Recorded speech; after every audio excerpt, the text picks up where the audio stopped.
Togo Info, le Togo à votre portée.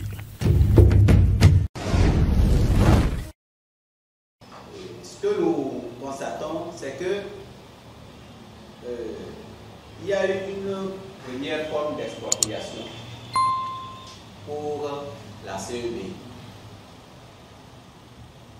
Aujourd'hui, l'État sent le besoin de créer les agropoles et agropoles pour l'agriculture et l'élevage, si tant est que c'est vraiment ça le projet, c'est ce qui a avancé. Le mal, c'est que l'État veut a priori se baser sur l'expropriation qui avait conduit à la création du barrage pour renvoyer les populations. Mais là, c'est là où il y a problème. Il faut repartir sur une nouvelle forme d'expropriation. C'est ce que nous demandons. Une nouvelle forme d'expropriation suppose que ces terres convoitées aujourd'hui par l'État ont des occupants légaux et légitimes.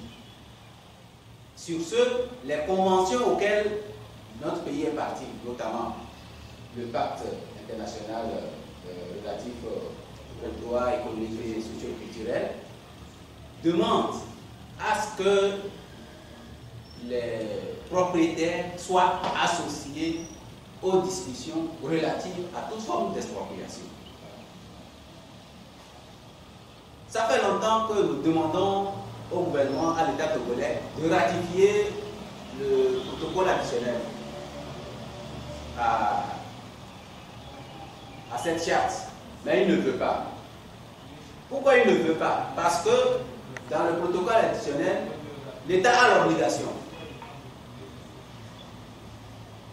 L'État a l'obligation d'écouter le quota des propriétaires terriens. C'est-à-dire que l'État ne peut pas se décider à lui seul d'aller fixer sa forme d'expropriation ou bien de définir ses critères d'expropriation à lui seul. Et donc, l'État refuse exprès de ratifier ce second protocole. Et nous voyons venir.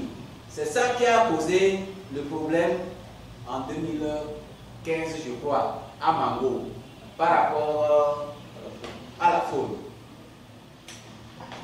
Il y a des indemnisations de la Banque mondiale pour la bande, le littoral de la Takora, n'est-ce pas? Sur cette bande, pour créer la faune, pour réhabiliter la faune du Bénin jusqu'au Ghana. On a constaté que dans les autres pays, les expropriations se sont passées sans problème.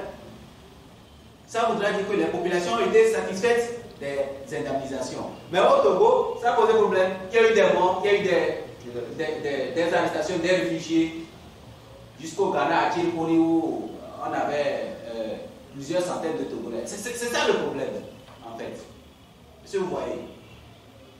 Pour un même projet, on n'a pas de problème dans les autres pays, dans la mise en œuvre.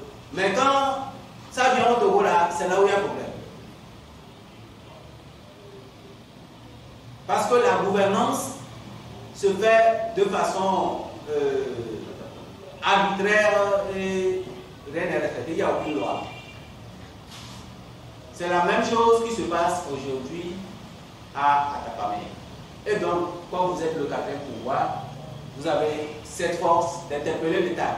Pour que cette fois-ci, nous, au niveau de la société civile, nous ne voulons plus de problèmes. Nous ne voulons plus entendre parler d'un problème sur les formes d'expropriation. L'État a déjà fait une expropriation pour créer la CEB. Aujourd'hui, ce n'est plus un projet de la CEB. Il ne faut pas qu'on se voile la face. C'est un projet agricole.